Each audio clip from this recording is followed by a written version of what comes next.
বেশ, তুই যখন এতই জেদ করছিস তাহলে দে দে ওকে যুবরানীর মর্যাদা দে। তবে একটা কথা জেনে রাখিস সূর্য, তোর এই জেদের জন্য খুব শীঘ্রই তোকে ভয়াবহ বিপদের সম্মুখীন হতে হবে।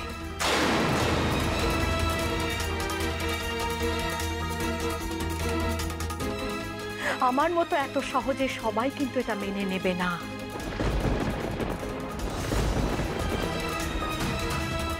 বিপদকে আমি ভয় পাই না মা। আমি রাজবংশ এত পুরুষ, আর মলুয়া স্বয়ং একজন বীরাঙ্গনা যোদ্ধা। বিপদ এলে আমরা একসাথে তার মোকাবিলা করব।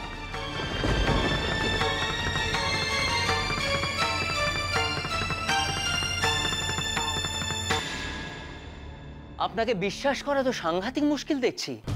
এই আমার পায়ে ধরে ভিক্ষে চাইছেন সাহায্যের, আর এখন আমাকে আহত করতে উদ্যত হচ্ছেন। বেরিয়ে যান, বেরিয়ে যান বিদে।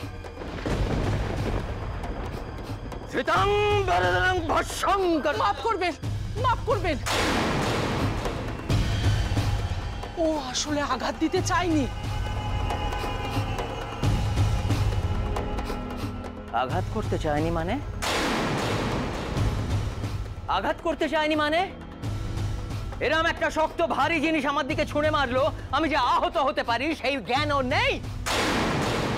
আসলে রেগে গেলে আমার উর্মি মায়ের মাথাটা ঠিক থাকে না। ও, আর রেগে গেলে যে আমার মাথাও ঠিক থাকে না, এতদিনে সেই পর্যাপ্ত প্রমাণ নিশ্চয়ই পেয়েছেন আপনি।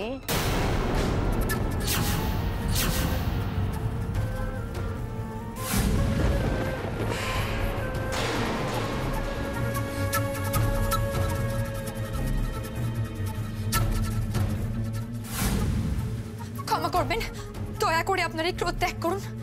আসলে ওই মলুয়ার জন্য আমার মাথা ঠিক নেই। কি করতে কি করছি কিচ্ছু জানি না। আপনি যত দ্রুত সম্ভব ওই মলুয়ার একটা ব্যবস্থা করুন। সারা জীবনের জন্য সূর্য মলুয়াকে ঘৃণা করছে, তেমনটা যদি দেখতে চান তাহলে আগামী 3 দিন ওদের যত ন্যাকামি, যত আদিক্ষেতা সব চুপচাপ মেনে নিতে হবে। বুঝেছেন? কারণ আগামী 3 দিন পর পূর্ণিমা। সেই পূর্ণিমার রাতে মলুয়া নিজের পায়ে নিজেই কুড়ুল মারবে। আমি এই সব কিছু বন্ধ করতে পারি, কিন্তু একটা শর্তে। তোমাকে আর দুর্গাকে আমাকে ছুঁয়ে কথা দিতে হবে এর সাথে তোমরা কোনো যোগাযোগ আর রাখবে না। শোনো, আমরা এখনো তোমার মতন এতটা পাথর হয়ে যায়নি।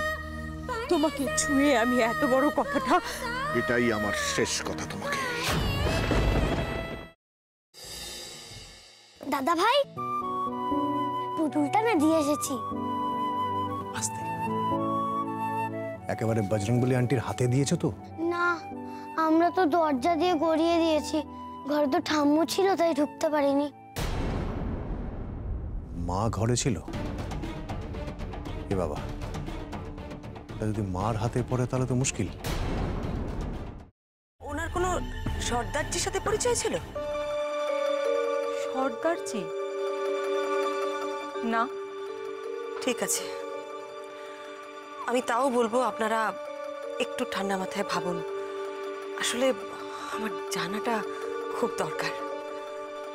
আমি তাহলে আসি, কিছু মনে পড়লে আমাকে অবশ্যই জানাবেন। আচ্ছা।